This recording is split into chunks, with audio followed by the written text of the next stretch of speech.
अस्सलाम वालेकुम नाज़रीन, महरान टीवी न्यूज़ में वाक़े भली कार मां फराशा सब खां पहिरियां हिकु नज़र हेडलाइन ते। माहिर डॉक्टरनि जी टीम पारां जेल में बानी पीटीआई जो तफ़सीली मुआइनो, अखियुनि जे माहिर डॉक्टरनि जी अपोज़िशन अॻुवाणनि ऐं बानी पीटीआई जे ज़ाती डॉक्टरनि खे ब्रीफिंग। डॉक्टर जो चवणु आहे त बानी पीटीआई जी नज़र में वाज़े बहितरी आई आहे। तिबी टीम पारां जारी इलाज ते बि मुकमल इत्मीनान जो इज़हार।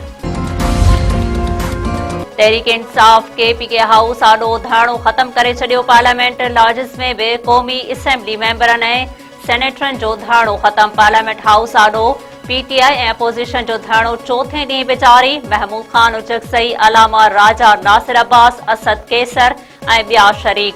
अपोज़िशन लीडर महमूद खान उचकसई पार्लियामेंटरनि जो इजलास सॾाए वरितो। क़ौमी असेंबली मेंबरनि ऐं सेनेटरनि सां एहतजाज बाबति मुशावरत कई वेंदी।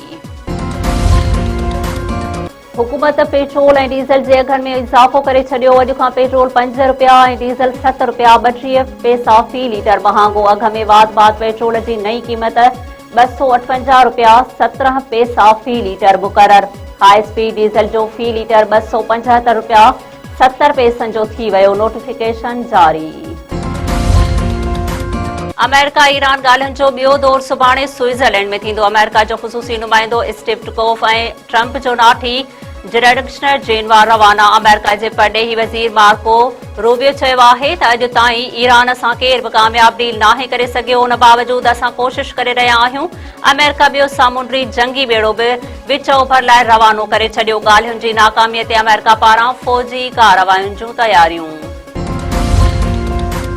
बांग्लादेश जो नामज़द वज़ीर आज़म तारिक रहमान सुभाणे हलफ़ खणंदो। बांग्लादेश हुकूमत तरफ़ां वज़ीर आज़म शहबाज शरीफ़ खे शिरकत जी दावत। हलफ़ बरदारी तक़रीब में शिरकत लाइ वफ़ाक़ी वज़ीर अहसन इक़बाल ढाका रवानो। जमात इस्लामी बांग्लादेश पारां तारिक रहमान खे कामयाबी ते मुबारकबाद।